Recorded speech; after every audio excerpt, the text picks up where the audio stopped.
سلام، طاهری سفر هستم و با اخبار امروز 31 ایول در خدمت شما. در شهر دوشنبه نشست وزیران امور خارجه کشورهای عضو سازمان همکاری‌های شانگهای برگزار شد. امامعلی رحمان رئیس جمهوری تاجیکستان در آغاز نشست هیئت‌های تاجیکستان و چین، قزاقستان و قرقیزستان و ازبکستان و روسیه گفت سازمان همکاری‌های شانگهای حالا هم امکانات استفاده ناشده دارد که می‌تواند برای تقویت همکاری‌ها، امنیت و ثبات در منطقه به کار برد. هیئت‌ها در این جلسه مبارزه بر ضد تروریسم، جدایی‌خواهی و قاچاق مواد مخدر را بررسی کردند.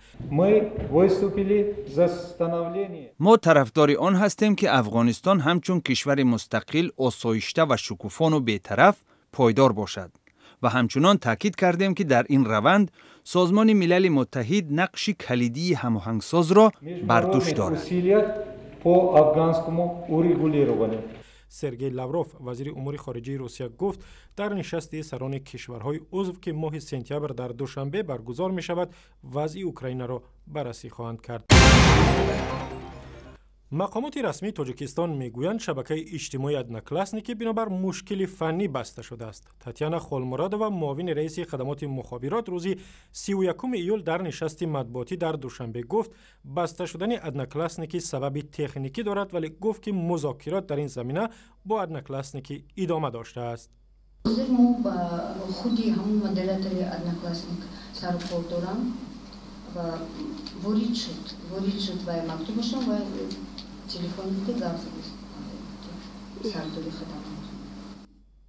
وبسایت مذکور را از روز 19 ایول در تاجیکستان بستند و متخصصان میگویند نشر ویدیوهای تنقیدی درباره حکومت تاجیکستان و ترغیب تندگرایی اسلامی در این شبکه یک سبب بستن ادناکلاسنیکی در تاجیکستان شده است. به گفته نمایندگانش این تارنمای اجتماعی در تاجیکستان روزانه 300,000 کاربر فعال دارد.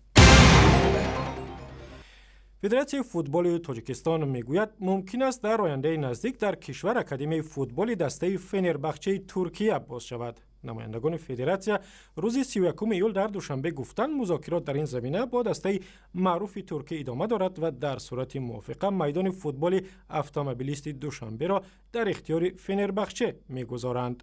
در این نشست همچنین گفتند که در چارچوب سال فوتبال عمومی به تاجیکستان 13,000 دانه توپ وارد میکنند و تا حال 8,000 دانه آن را آورده در بین مردم رایگان تقسیم کردند.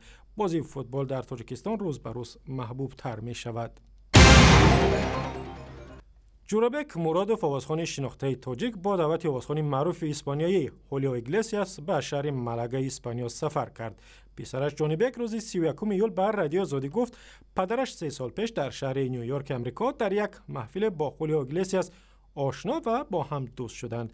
با گفته جانی بک پدرش در شهر مالاگا در یک شب نشینی خصوصی آوازخوانی میکند. این زمان یک فیلم مستندی نوی درباره خود جانی بک نشر شد که 11 دقیقه است و درباره رسیدنش به صحنه نقل میکند. و اخبار و ویدیوهای از این هم بیشتر در وبسایت رادیو آزادی، در صفحه‌های ما در فیسبوک، توییتر و یوتیوب و هم صمیمه مخصوصی رادیو آزادی برای تلفن‌های همراه.